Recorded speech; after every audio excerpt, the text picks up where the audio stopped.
to Living Today Fully.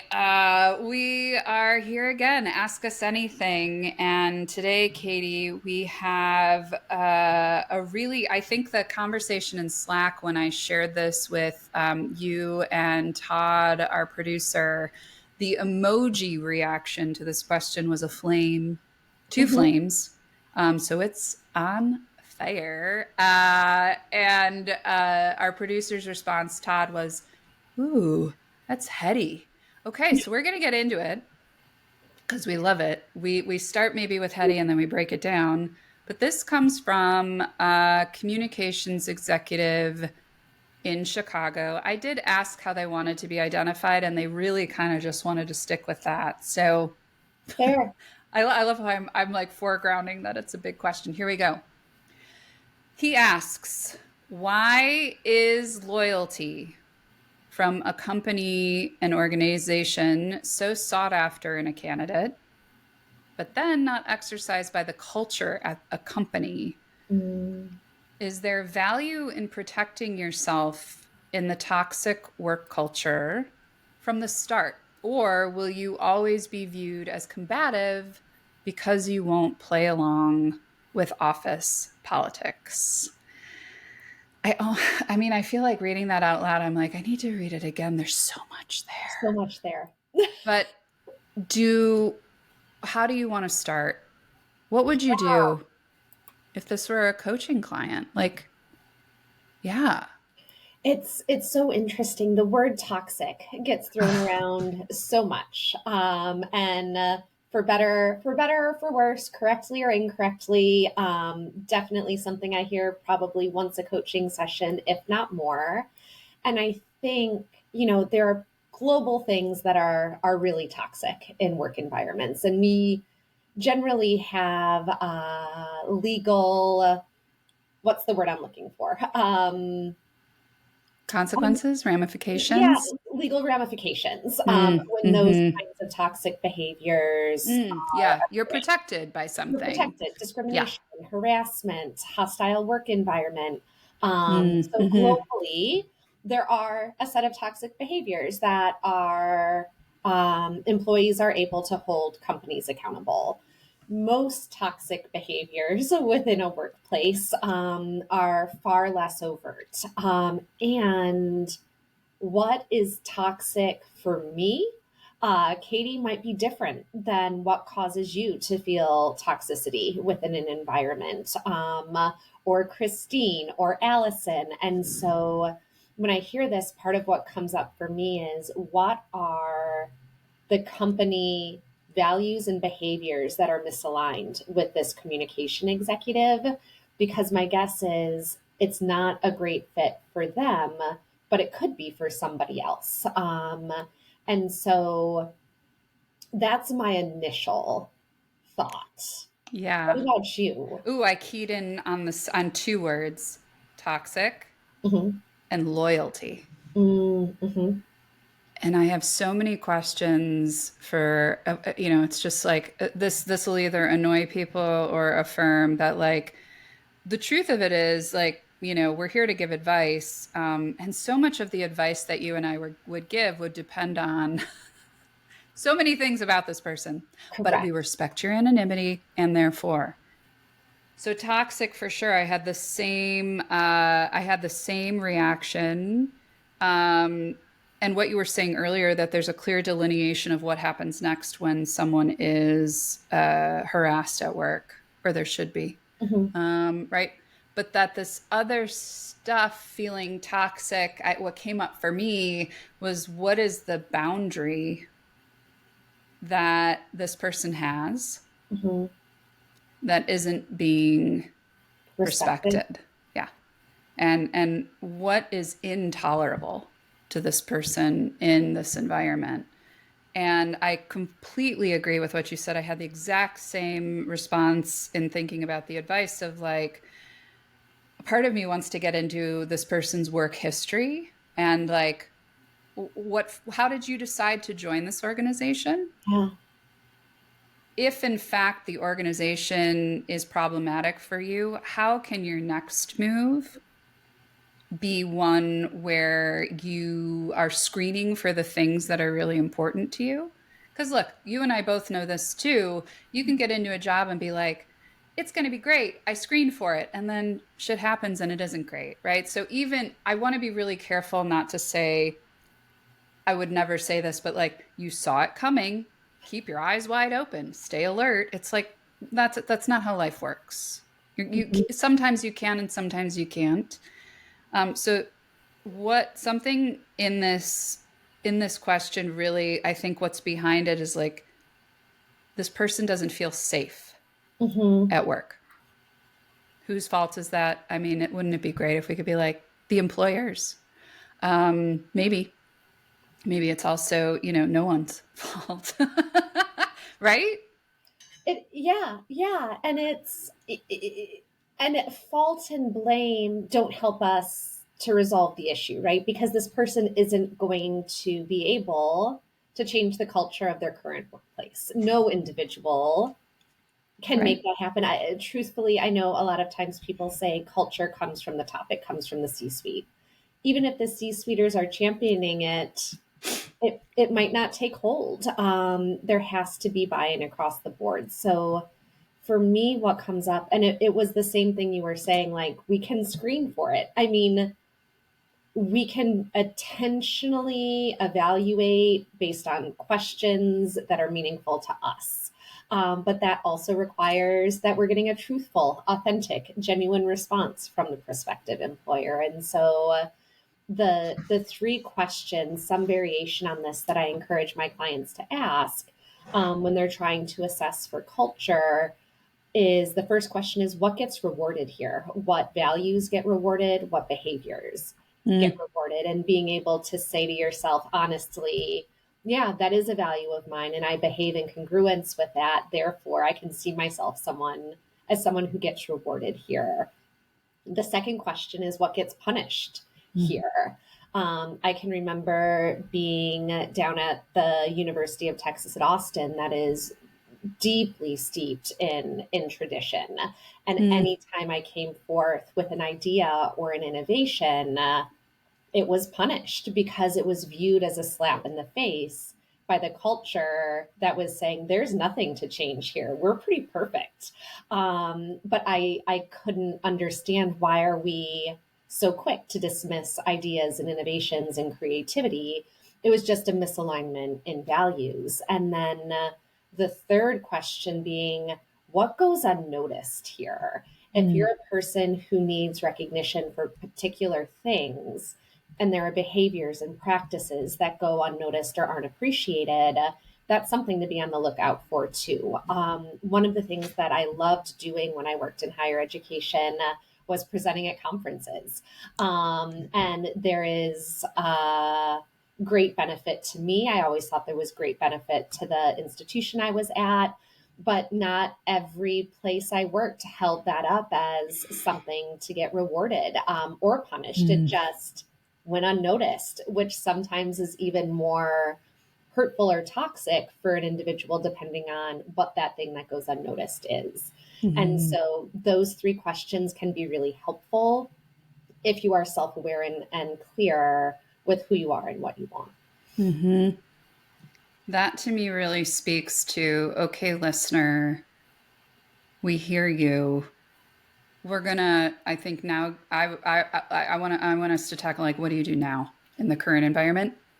And we got you for what's next. So Mhm. like, definitely thinking about, if in fact you're finding that you're having to change who you are, that one of the things we like to say is it's probably good to change where you are after after you've gone through the self-evaluation and looking at what your part has been in the relationship, which doesn't, we're not talking about fault, we're just talking about your presence, and what you've brought in and what you've learned for yourself. So that future, those three questions, like this helps you. I think part of what I would like to invite the listener to do is to think about, what do you need to feel safe to be who you are in an environment. And we're talking about UT Austin. Let's talk about Houston now too. Brené Brown, right? Like the Braving Trust framework comes to mind. Mm-hmm. And Katie, you can rattle these off much quicker than I do. But the first one the B in Braving Trust in that framework is boundaries. Mm-hmm. So my work with this client, what I would advise is like, what are your sort of non-negotiables? And that comes, and look, if an environment violates your boundaries on a routine basis, right? Maybe that is toxic, maybe you do leave, but you got to be really clear on what those are and why that's coming up for you and be willing to stand by those. Otherwise, you're going to get to this next place, even if you do all this screening and you might have the same experience. So you want to say more about, do you agree with that? Like starting there, or what else would you add? Yeah, starting there, and once you feel like you have that clarity and semblance of psychological safety with someone, some decision maker in the organization, and psychological safety being the absent, at a very basic level, the absence of interpersonal fear. If you Mm-hmm. feel safe enough with someone to say, I've done this self-reflection, this self-inventory, here's where I've found misalignments for myself. And part of it can be being able to share, I've never expressed this to anyone before, that this is something that I need to feel good about my work, purposeful in my work, safe in my work. People can't meet our needs if we don't express them. Mm-hmm. So I would encourage the person who wrote in, have you to really ask yourself, have I expressed these needs? And if I haven't, who do I feel safe in the organization expressing these needs to? Now, this is top of mind for me because in therapy, I am being encouraged to express my needs Yes. and more often. But it's so true. We can't get our needs met if we don't express them. Now, if those needs are unable to be met and you are told that this is not something we can deliver on, then beginning to Mm-hmm. explore by talking to people in your network, by talking to people in your family. These are the things that I want to be rewarded for at work. These are the things that I want to make sure align with me.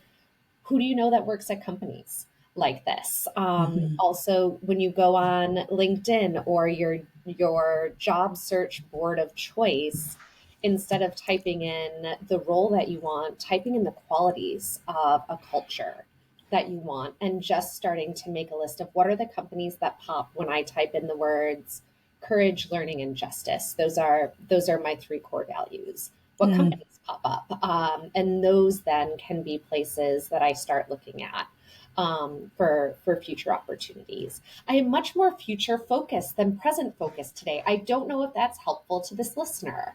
You know what? It's got to be both. It's got not helpful and unhelpful. They have to do both. Mm-hmm. I have to do both. I think for this listener, what I feel in the question is like what anger and anxiety make us feel, which is like I gotta do, right? And protecting myself, right? They're already in a posture of you Stress know, response. stress response, correct. And I imagine, I don't know anything about this person's background, but I imagine that has been very effective for them for in any number of settings, right? What we're asking the listener to do and the questioner to do is to, you know, be thoughtful about what's next. We are not saying like don't take action, but here's how I think about it, Katie. It's like currently there's needs you have that you may have expressed and someone has said, "Nope, can't do it." But what we're thinking is you haven't yet. And so let's do that first. And to do that, hopefully, with someone that you can trust, maybe the person that hired you. Um, Practice with a coach, practice with a friend first. Katie is, as she said, practicing speaking up for her needs with me. Yay! Mm-hmm. Love it. And then, if you're told or shown Mm-hmm. that we can't meet those needs, then we really want, and maybe you do this concurrently with step two, which is moving into like, who do you know looking at job boards, knowing your values, having done the boundaries work, and seeking things out that align directly with what you've discovered, right? And then maybe we start interviewing, or at least, when we get into conversations with organizations, asking those beautiful three questions like what gets rewarded, what gets punished, and what goes unnoticed. I think, especially with like what gets punished, I'm very wary of organizations where there are no consequences for Yes. value misaligned behavior. Like, there has to be, in my opinion, there should be a clear delineation, or there should be clear next steps for everything that comes up at work, Hmm. right? I don't want any employee ever muddling through, I don't feel safe here, and then they're a flight risk, quote unquote, and then they leave. Like, no, no, no, how do we mitigate for that? Yeah. But that's my personality. So that's what I'm hearing in like these three current, and then like transitional and future stages for this person. Yeah, transitional and future stages, and also, I mean, and you use this word tolerance, right? What can we Mm-hmm. tolerate? But also, it is taking between 4 and 6 months for people to start a search and Mm. get an offer. And so it's not like when we were moving through 2021 with the Great Resignation, you could snap your fingers and kind of have a new job at a 20 to 30% increased salary. The jobs Mm-hmm. are still there, they're still available. There's more competition and it's taking a longer time. However, when I work with clients too, and Emily, I'm sure this is part of the work you do as well. How do we make work more tolerable for you until we can get you to the next place that you're wanting to go? A Mm. lot of that can be mindset. This is not permanent. Reminding yourself this is not permanent. This is not forever. I am taking action to leave, move on, whatever it might be. But also thinking about the skills you want to develop, the things you want to learn, how can you use your current situation as a vehicle for that? So when Mm-hmm. I was working in commercial real estate, which was completely values misaligned for me, I was also going to graduate school at night, getting my master's degree in counseling. And I'm like, I don't think I can muddle through this for another 4 to 6 months, until it's time for me to go full into the degree program. And then I just said, you know what? I'm going to practice everything I'm learning in the classroom in the workplace. And I started practicing my counseling skills at work, not in an Mm. unethical way, not in a let's unearth your deepest, darkest secrets and trauma, but how can I use the micro counseling skills when I'm interacting with my colleagues, right? How can I use these other tools and strategies? And it made the 9 to 5 more tolerable because I was Mm. doing something for me. And so I would also encourage the listener to think about what skills do you want to advance, what things do you want to learn, and how can you insert those into your day alongside your job. Mm. See, that is very applicable in the present moment, Katie. You do both. It only took Present. me 20 minutes to get there. I plus one that there is, I will just say this, so much more that we could say about this. I feel like we should do a future Ask Us Anything about loyalty. We didn't even get into loyalty. And that I think is a issue fraught for a lot of people about who am I loyal to, for what does loyalty even mean? We'll get there in the future, but for now, wow. I hope we've helped this. I know we've helped this listener. I feel it in my bones. I was helped. For those of you who might be watching a clip of this, and I don't know if you are, but every freaking time we do one of these, I just wrote down like 5 things that I'm going to be using in my practice. You teach me so much. Right back at you, friend. Oh, Business partner, friend. friend. I know, Hi, business Kelly. confidant, consigliere. Okay. Well, if you have a question, please, please, please reach out to us. You can do it in a variety of different ways. Who's Missing Podcast / Ask Us Anything. You can submit a question there. You can drop into our DMs. Do us a favor and just let us know what you want us to share about you.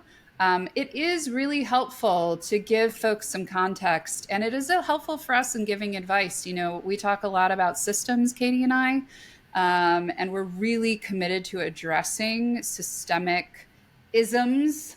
And so the more you can tell us that is safe and feels good to you, the better, just so we can make sure we're appreciating the full person asking us. But anyway, Communications Executive Chicago, thanks for the question, and reach out to us anytime. Thanks for listening, everybody. Deuces. Katie, you killed it.